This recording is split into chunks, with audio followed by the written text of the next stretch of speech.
Rudransh education YouTube channel पर आप सभी का पुनः स्वागत है। सीटेट की परीक्षा नज़दीक आ रही है।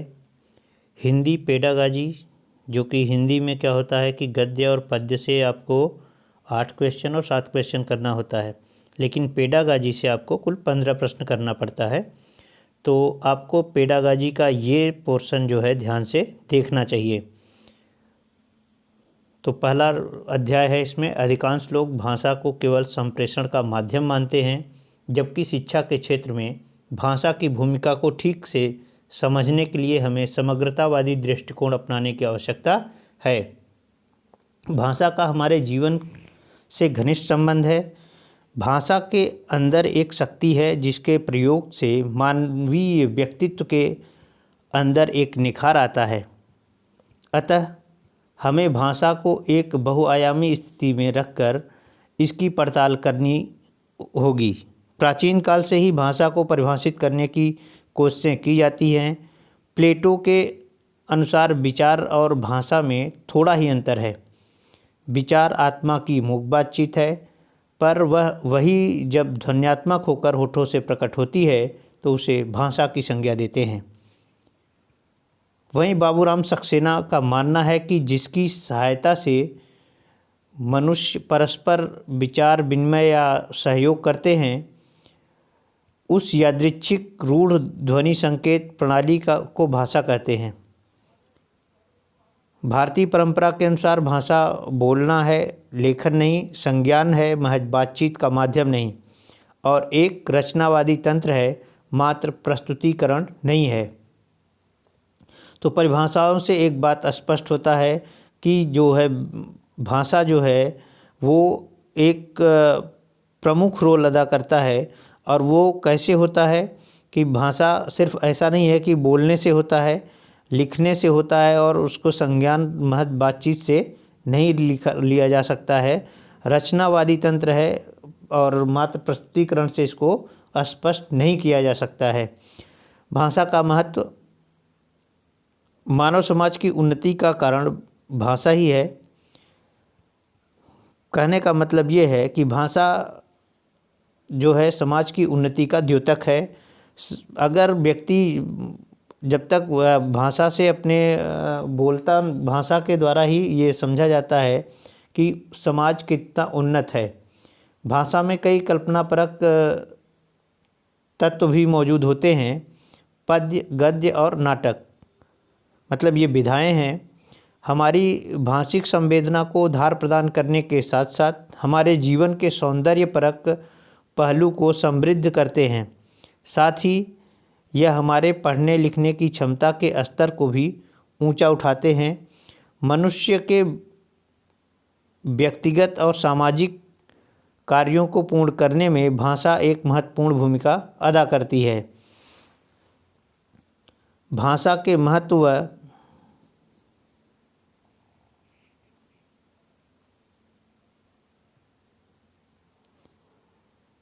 कार्य को निम्न बिंदुओं द्वारा भली भांति समझा जा सकता है।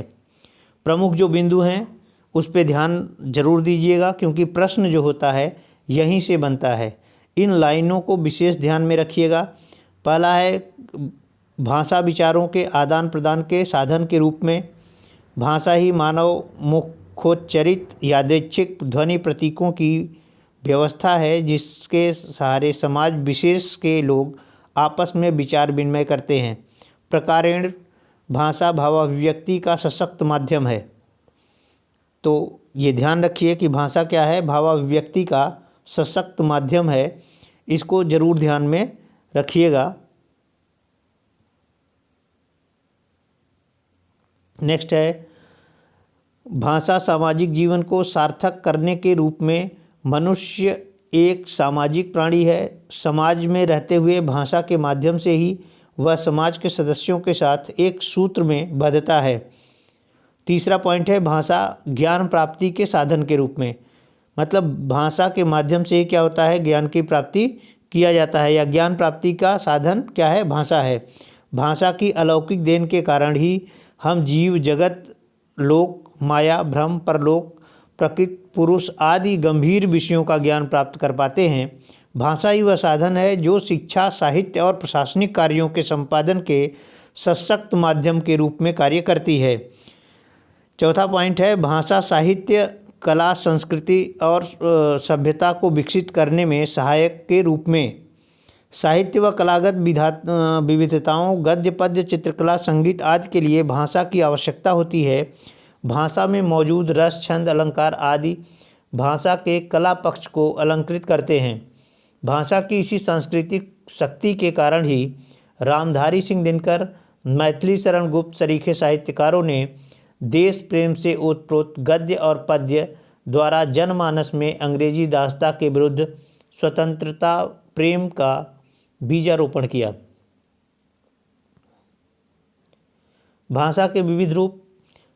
भारतीय संस्कृति के संदर्भ में भाषा के विविध रूप हैं। इन्हीं रूपों के माध्यम से हिंदी के स्थान को ठीक से निश्चित किया जा सकता है। भाषा के कुछ रूपों को वर्णन निम्न प्रकार से किया जा सकता है। पहला है मातृभाषा। भाषा का पहला रूप मातृभाषा कहलाता है, जिसका अर्थ है माँ से ग्रहण की हुई भाषा। माँ की संकल्पना भारतीय संस्कृति में विशाल रूप में देखी जाती है। जननी जन्मभूमिश्च का संबोधन माँ के लिए किया जाता है, अर्थात जन्मभूमि से ग्रहण की गई भाषा मातृभाषा कहलाती है। बेलार्ड ने घर की बोली को माता की भाषा और समाज द्वारा स्वीकृत भाषा को मातृभाषा कहा है। गांधी जी ने सन 1917 में मातृभाषा के अनादर का विरोध करते हुए कहा था कि माँ के दूध के साथ जो संस्कार और मीठे शब्द मिलते हैं, उनके और पाठशाला के बीच जो संबंध होना चाहिए वह विदेशी भाषा के माध्यम से शिक्षा देने में टूट जाता है। यदि हमें मातृभाषा की परिभाषा देनी है तो हम यह कह सकते हैं कि मातृभाषा वह परिनिष्ठित भाषा है जो कि क्षेत्र विशेष में समाज द्वारा स्वीकृत और दिन प्रतिदिन के सामाजिक कार्यों को सुगमता से संपन्न करने में सहायक है। रायबर ने कहा है, मातृभाषा हर्ष, आनंद और ज्ञान का तत्क्षण साधन और स्रोत है, भावों एवं अभिरुचियों का परिचालक है तथा सृजनात्मक शक्तियों का साधन है। राष्ट्रभाषा जो भाषा पूरे देश में बोली जाती है एवं राजकाज के सभी कार्यों में एक रूप से प्रयोग की जाती है, वह राष्ट्रभाषा कहलाती है। भारत के संदर्भ में हम किसी भी भाषा को राष्ट्रभाषा का दर्जा नहीं दे सकते हैं। ध्यान देने की बात है, अक्सर प्रश्न को यहीं से फंसा देता है राष्ट्रभाषा और राजभाषा में।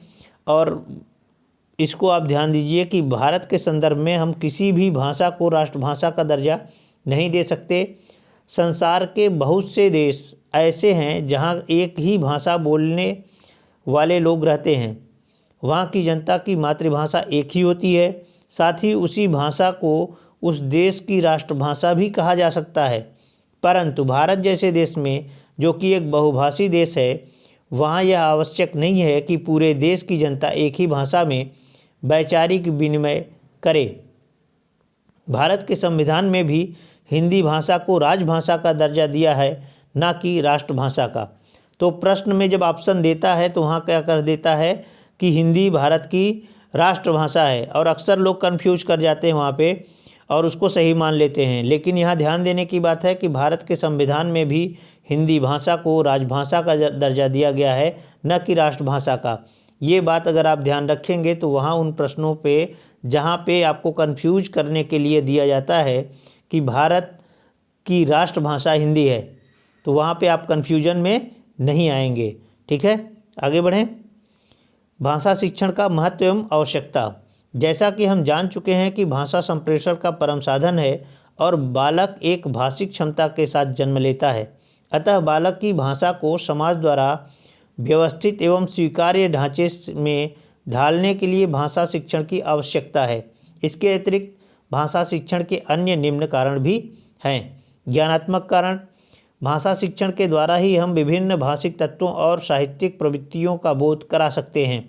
कौशलात्मक कारण। भाषा के सभी कौशलों, सुनना, बोलना, पढ़ना, लिखना में दक्षता प्राप्त करने के लिए भाषा शिक्षण अनिवार्य है। तीसरा है रसात्मकता। विभिन्न साहित्यिक विधाओं के रसास्वादन के लिए तथा लेखक के सूक्ष्म भावों और विचारों की रसानुभूति करने के लिए भाषा शिक्षण आवश्यक है।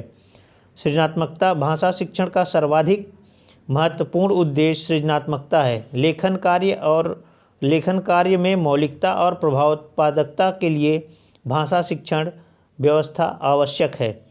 पांचवा है मनोवैज्ञानिक कारण। भाषा सीखने की प्रक्रिया को लेकर अलग अलग मनोवैज्ञानिकों के अलग अलग मत हैं।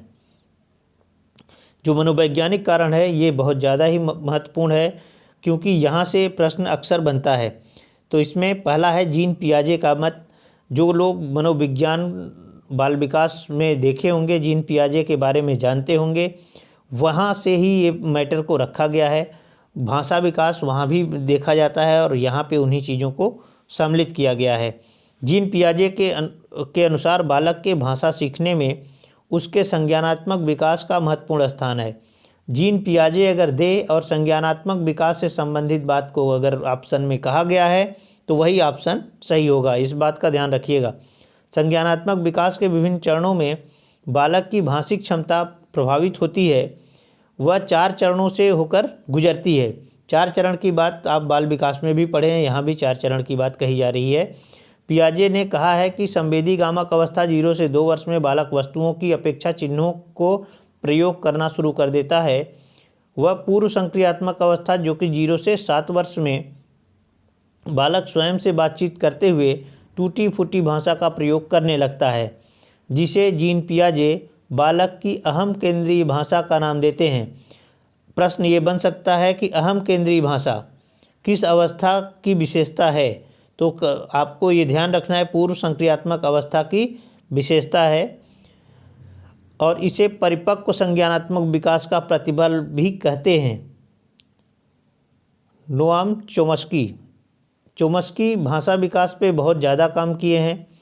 अगर ऑप्शन में आप ध्यान दीजिए कि अगर ऑप्शन में चोम्स्की को दिया हुआ है और आप अगर नहीं समझ पा रहे हैं कि कौन सा ऑप्शन सही हो सकता है, अगर संज्ञानात्मक लगा रहा है तो जीन पियाजे होंगे।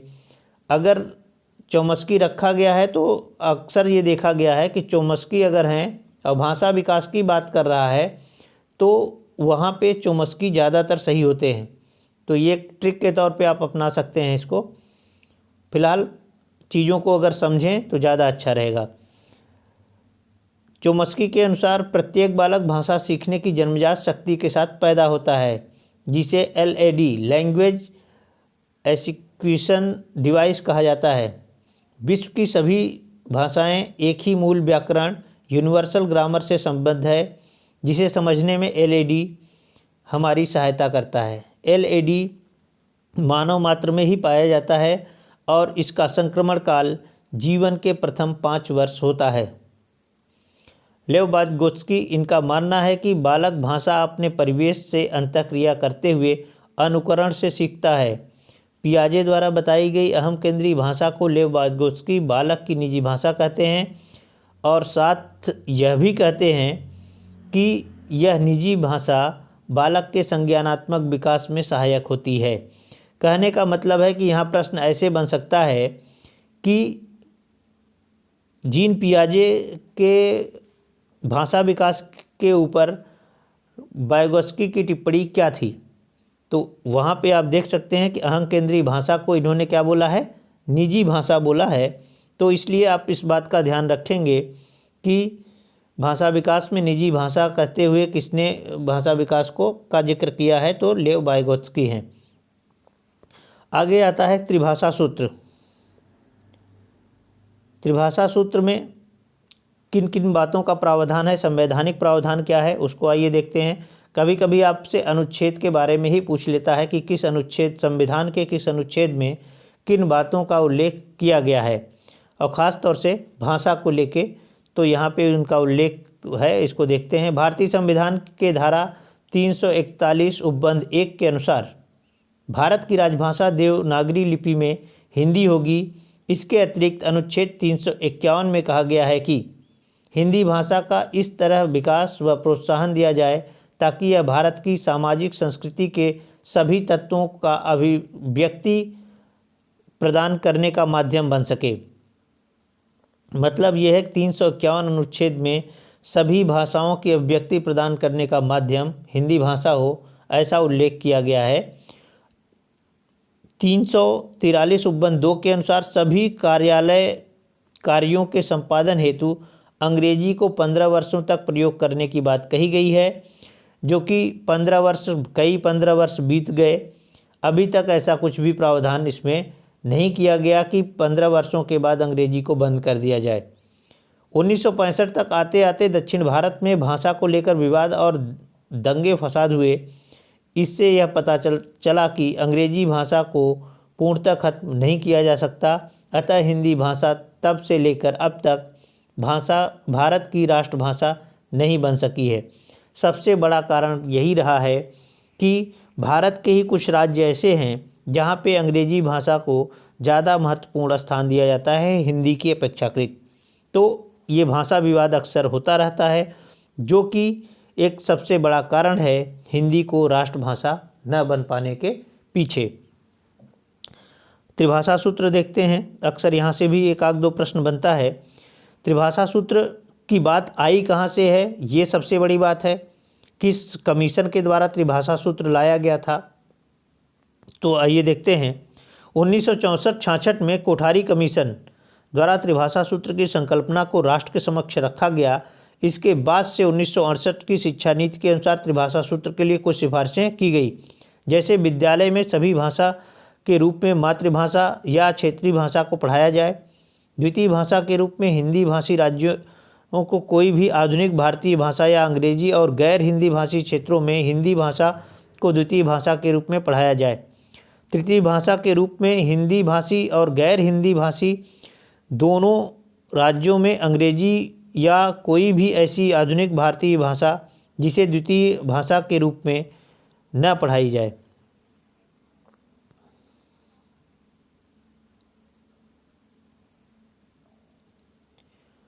अड़सठ की शिक्षा नीति को 1986 की राष्ट्रीय शिक्षा नीति में दोहराया गया तथा उसकी संशोधित रूप 1992 की कार्यकारी योजना में भी देखा गया।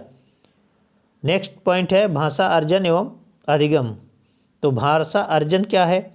जब किसी भाषा को बिना किसी व्यवस्थित शिक्षण प्रणाली के सहज रूप से सीखा जाता है, वह भाषा अर्जन कहलाता है। भाषा अर्जन की कुछ विशेषताएं निम्न प्रकार से हो सकती हैं। पहला पॉइंट है भाषा अर्जन मानव मस्तिष्क की जन्मजात क्षमता द्वारा होता है। मतलब कहने का ये है कि भाषा अर्जन की जो क्षमता होती है मानव मस्तिष्क की एक जन्मजात क्षमता होती है। नेक्स्ट पॉइंट है अधिगमकर्ता किसी भाषा का अर्जन उसके सहज वातावरण से करता है। भाषा अर्जन अचेतन प्रक्रिया है, इसके लिए कोई विशेष प्रयास करने की आवश्यकता नहीं है। भाषा अर्जन यदि परिचित परिस्थितियों में हो तो और अधिक प्रभावशाली होता है। भाषा अर्जन मातृभाषा अथवा क्षेत्रीय भाषा से संबंध रखता है। भाषा अधिगम जब किसी भाषा को व्यवस्थित शिक्षण प्रक्रिया द्वारा सीखा जाता है वह भाषा अधिगम कहलाता है। भाषा अधिगम के लिए कौशलों का प्रयोग एवं अभ्यास अनिवार्य है। भाषा अधिगम एक चेतन प्रक्रिया है। सार्थक परिस्थितियों में यह प्रक्रिया और अधिक प्रभावशाली है।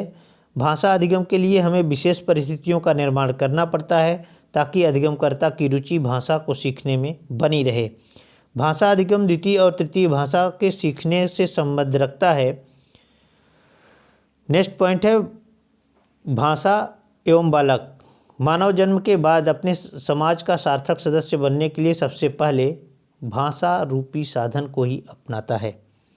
2 वर्ष की अवधि तक वह रोने और हंसने की विभिन्न तरीकों तथा अपने वाक तंत्र से निकली विभिन्न ध्वनियों के माध्यम से संप्रेषण करने का प्रयास करता है। सभी बालक 3 वर्ष की आयु से पहले ही अपने भाषा के मूल तथा उपतंत्रों से भली भांति परिचित हो जाते हैं। वे केवल भाषिक ही नहीं बल्कि संप्रेषण की दक्षता भी ग्रहण कर लेते हैं। चामस्की के अनुसार सामान्यतः एक बच्चा एक सामान्य भाषाई जगत से संपर्क के अतिरिक्त अंतर्निहित भाषाई क्षमता के साथ ही जन्म लेता है। यह जानकारी कि व्यक्ति में एक जन्मजात भाषिक क्षमता होती है 2 शिक्षा शास्त्रीय पहलू सामने रखती हैं।